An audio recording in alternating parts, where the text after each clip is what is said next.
Jumpa lagi di Vestok, channel yang membahas mengenai keuangan, bisnis, dan juga investasi. Terima kasih pada Bapak Ibu yang sudah klik video ini untuk kembali kita membahas bedah emiten, yang mana kali ini kita akan membahas yang sudah di-request oleh Bapak Ibu semua, dan kita mengerjakan bedah emiten ini secara bertahap ya Bapak Ibu ya. Jadi kalau ada request langsung saja drop di komen.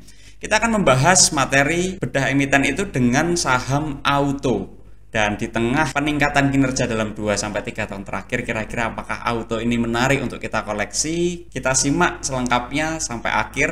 Dan bagi Bapak Ibu yang baru join, langsung saja klik subscribe karena nanti setiap minggu kita akan membahas materi-materi mengenai keuangan, bisnis maupun investasi. Auto atau PT Astra Auto Parts Tbk ini merupakan produsen dan distributor suku cadang, kendaraan roda 2 dan juga roda 4. Auto ini didirikan pada tahun 1976 dengan awalnya nama itu adalah PT Alfa Delta Motor, dan perusahaan ini melakukan merger 1 kali serta pergantian nama sebanyak 6 kali hingga menjadi PT Astra Auto Parts Tbk pada tahun 1997, dan auto ini dimiliki oleh PT Astra International Tbk. Sebagai sebuah organisasi, visi utama auto ini adalah ingin menjadi supplier komponen otomotif kelas dunia sebagai mitra usaha pilihan utama di Indonesia dan didukung kemampuan engineering yang handal. Dan misinya untuk mencapai visi tersebut adalah yang pertama, mengembangkan industri komponen otomotif yang handal dan kompetitif, serta menjadi mitra strategis bagi para pemain industri otomotif di Indonesia dan dunia.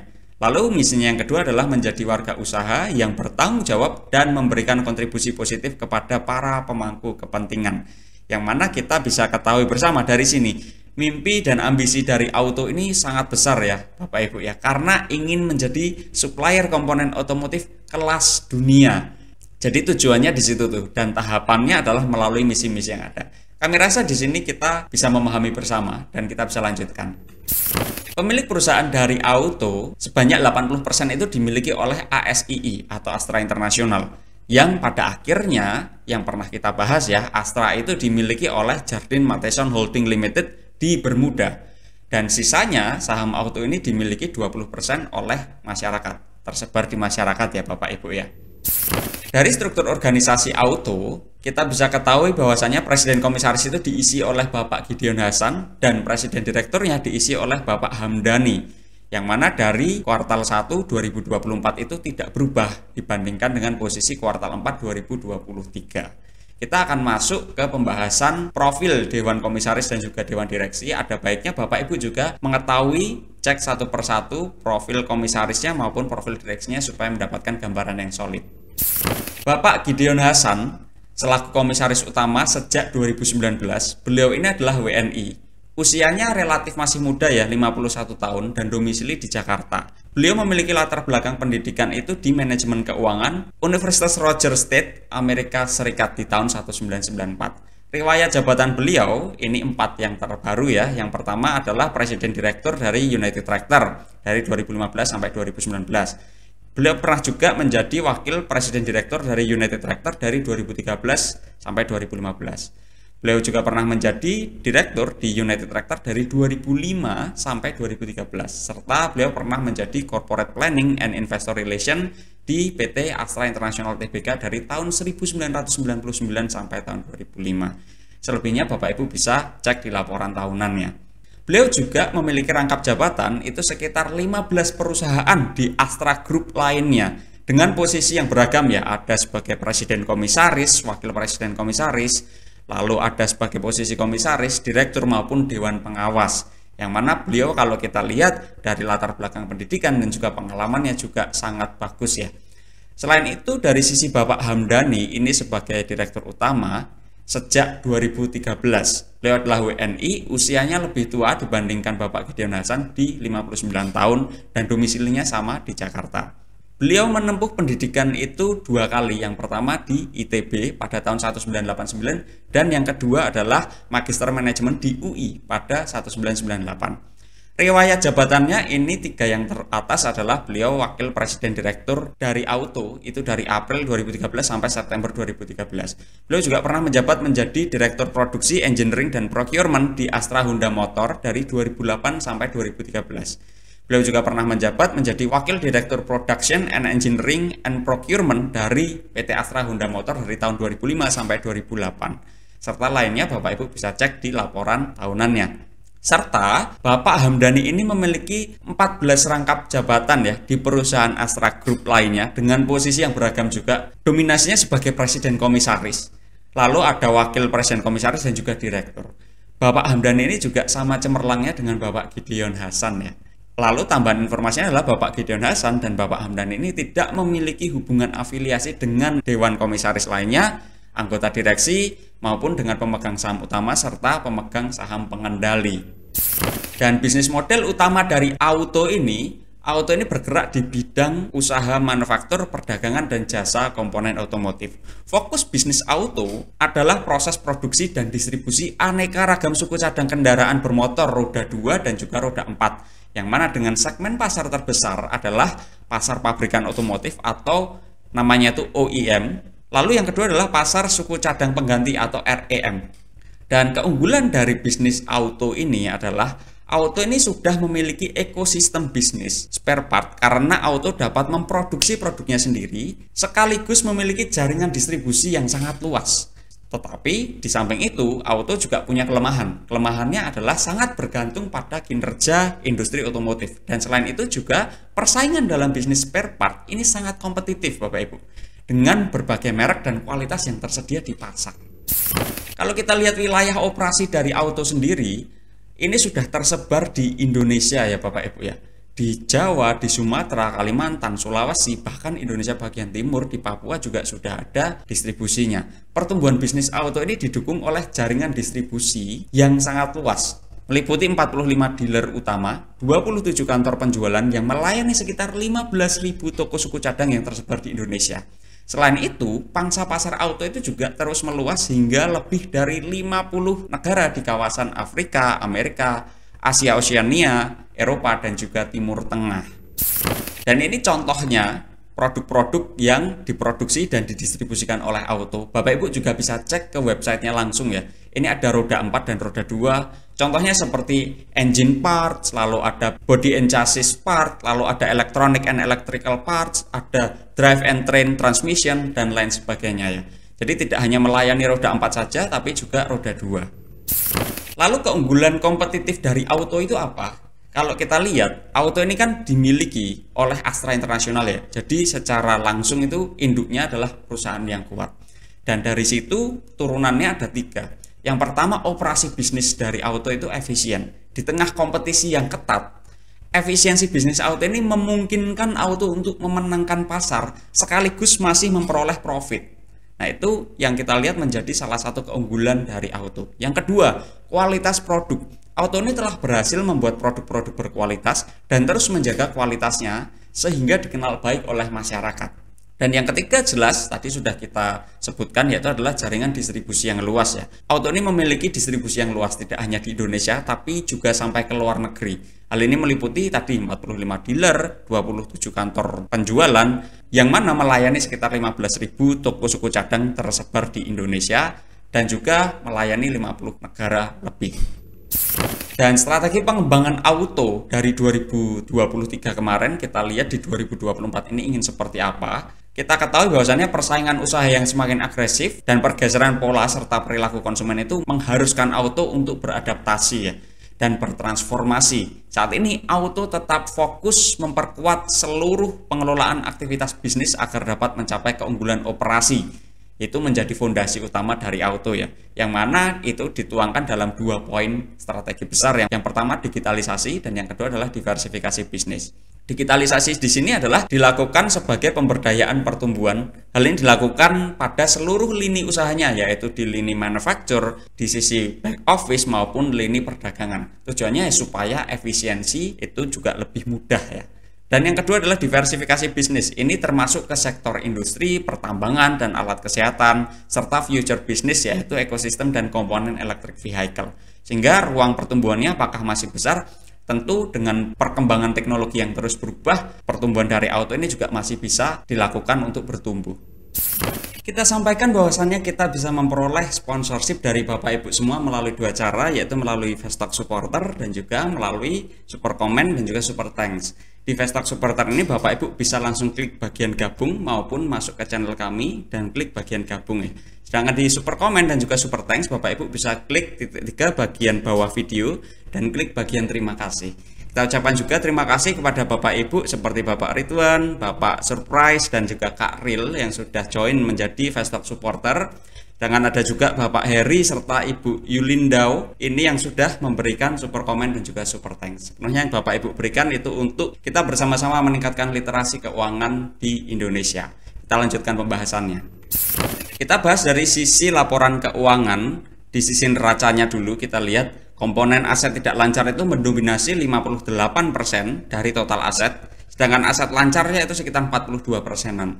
Dan aset lancar ini didominasi oleh kas dan juga setara kas. Ini setara hampir 35% dari total aset lancarnya, serta persediaan itu hampir 30% lah dari total aset lancarnya. Sedangkan pada aset tidak lancar ini didominasi pada investasi, baik itu kepada entitas asosiasi maupun kepada ventura bersama ya. Itu sekitar 57% dari total aset tidak lancarnya. Serta yang kedua ada komponen aset tetap. Ini mendominasi sekitar 27% dari total aset tidak lancarnya. Dan rata-rata pertumbuhan aset tidak lancar itu sebetulnya pada tingkat yang relatif moderat ya, di kisaran 4%-an per tahun. Lalu dari sisi neraca di bagian yang lain ada total ekuitas dibandingkan dengan utang jangka pendek maupun utang jangka panjang. Utang jangka pendek ini sekitar 21% dari total aset. Utang jangka panjang ini sekitar 3-4% lah dari total asetnya. Serta ekuitas ini mendominasi total aset sekitar 74%-an. Dan utang jangka pendek ini didominasi oleh utang usaha Bapak Ibu. Ini 50% lebih itu dari utang usaha. Sedangkan pada utang jangka panjang ini didominasi oleh liabilitas imbalan kerja jangka panjang. Ini sekitar 90%-an lah dari total utang jangka panjangnya. Walaupun pada akhirnya total utang jangka panjang itu tidak signifikan ya Bapak Ibu ya. Dan rata-rata pertumbuhan ekuitas dalam 11-12 tahun terakhir itu juga pada tingkat yang moderat ya, sekitar 4,34% per tahun. Kalau kita lihat dari 2013 sampai 2020, pertumbuhan dari total aset maupun total ekuitas itu relatif kecil ya pertumbuhannya. Dan baru ada tingkat pertumbuhan yang cukup tinggi itu di 2020 sampai estimasi di 2024 ini. Di sisi laba rugi, revenue, operating profit, dan juga net profit, ini juga kalau kita lihat trennya sama ya, dari 2013 sampai 2019 itu ada pertumbuhan tetapi ya cukup kecil pertumbuhannya. Sedangkan di 2020 sampai 2024 ini ada pertumbuhan yang cukup tinggi, walaupun di 2-3 tahun terakhir ini ada stagnansi nih. Dan juga labanya di 2-3 tahun terakhir itu ada pertumbuhan. Nah, ini yang kita bahas di awal tadi ya. Dan rata-rata pertumbuhan revenue dalam 11-12 tahun terakhir itu sekitar 5%-an saja per tahun. Rata-rata pertumbuhan laba operasi juga sekitar 6%-an per tahun. Dan juga rata-rata pertumbuhan laba bersih sekitar 6,52% per tahun. Artinya sebenarnya ada efisiensi operasi bisnis yang dilakukan oleh auto ya. Karena pertumbuhan laba itu lebih tinggi dibandingkan dari pertumbuhan revenue-nya. Kontribusi pendapatan kita bisa breakdown dari segmen-segmen bisnisnya. Ada 2 segmen ya. Yang pertama adalah segmen perdagangan dan yang kedua manufaktur komponen otomotif. Kontribusi ini dihitung sebelum eliminasi, makanya eliminasi itu ada di bagian kuning itu. Dan kontribusi utama dalam memperoleh revenue selama 11-12 tahun terakhir itu dari segmen manufaktur komponen otomotif yang berwarna merah.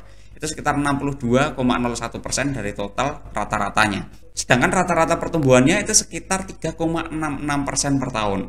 Lalu kontributor berikutnya adalah pada segmen perdagangan, yaitu sisanya ya sekitar 40-an% dengan rata-rata pertumbuhan yang lebih tinggi sekitar 6,94% per tahun. Ini dari kontribusi pendapatan. Dominasinya adalah segmen manufaktur komponen otomotif. Dari sisi kontribusi beban dan biaya, kontributor utama dari beban dan biaya itu adalah COGS. Sudah jelas ya, 87,52% dari beban dan biaya yang ada itu adalah berupa COGS. Dan COGS yang ada itu digunakan terutama untuk bahan baku untuk membuat produk-produk yang beragam, yaitu sebesar 49,87% dari total COGS. Yang mana ini tentu beragam ya, bahan bakunya seperti ada aluminium, ada plastik dan juga yang lain sebagainya.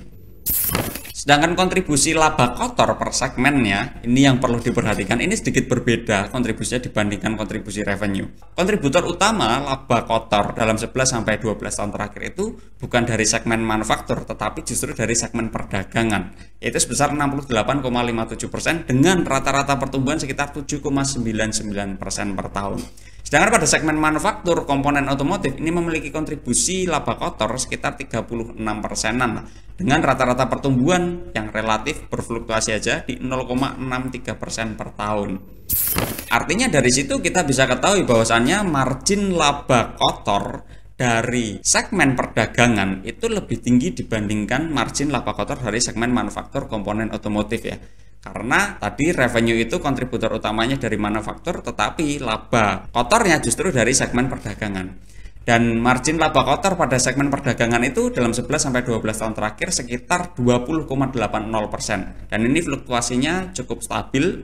Dan pada segmen yang kedua, ada segmen manufaktur komponen dan otomotif, rata-ratanya dalam 11-12 tahun terakhir itu sekitar 8,35%. Dan kedua segmen ini punya tren yang berkebalikan ya. Kalau pada perdagangan, kalau kita lihat trennya ada sedikit perbaikan. Sedangkan pada manufaktur komponen otomotif ini trennya ada sedikit penurunan nih. Kalau kita lihat selama 11-12 tahun terakhir. Dari sisi arus kas operasi bisnis dari auto ini cukup positif ya. Kita lihat 11-12 tahun terakhir itu selalu bernilai positif. Dan rata-rata pertumbuhannya kalau kita lihat trennya kan agak meningkat nih dari waktu ke waktu walaupun berfluktuasi ya. Rata-rata pertumbuhan dari arus kas operasi itu sekitar 7,70% per tahun. Selain itu, auto juga rutin dalam berinvestasi ke aset tidak lancar walaupun pada tingkat yang moderat dengan rata-rata pertumbuhan aset tidak lancar tadi sekitar 4,06% per tahun. Auto juga relatif rutin dalam membagikan dividen kepada pemegang sahamnya. Nanti kita bahas dari sisi dividennya. Di sisi rasio aktivitas kita ingin mengetahui dari auto ya. Auto ini punya level persediaan sekitar 2 bulan penjualan ya, 2 bulan sales. Dan auto membutuhkan waktu sekitar 1,5 bulan untuk mengubah piutang usahanya menjadi kas. Lalu auto memiliki waktu sekitar 2 bulan untuk membayar utang usahanya. Dari likuiditas harusnya tidak ada permasalahan, tapi kita cek lebih lanjut. Di sisi rasio profitabilitas kita bisa ketahui bahwasannya ada fluktuasi yang cukup signifikan nih Bapak Ibu. Fluktuasinya sangat signifikan. Kenapa bisa demikian ya? Karena level profitabilitasnya relatif moderat ke arah rendah. Sehingga kalau ada perubahan sedikit langsung bergejolak dia. Dan rata-rata net profit margin dalam 11-12 tahun terakhir itu sekitar 5,52% saja. Sedangkan rata-rata return on equity ini juga relatif moderat ke arah rendah di 6,94%. Tingkat profitabilitas auto ini pada tingkat yang relatif moderat ke arah rendah dan berfluktuasi sekali. Hal ini yang menandakan bahwasannya tingkat profitabilitas yang rendah itu berarti marketnya itu sangat kompetitif sekali Bapak Ibu. Marketnya sangat kompetitif sehingga tidak bisa mengambil laba yang terlalu besar. Dan di sisi rasio likuiditas ini tadi menyambung dari rasio aktivitas ya. Di sisi rasio likuiditas ini auto punya tingkat risiko yang relatif moderat ke arah rendah ya.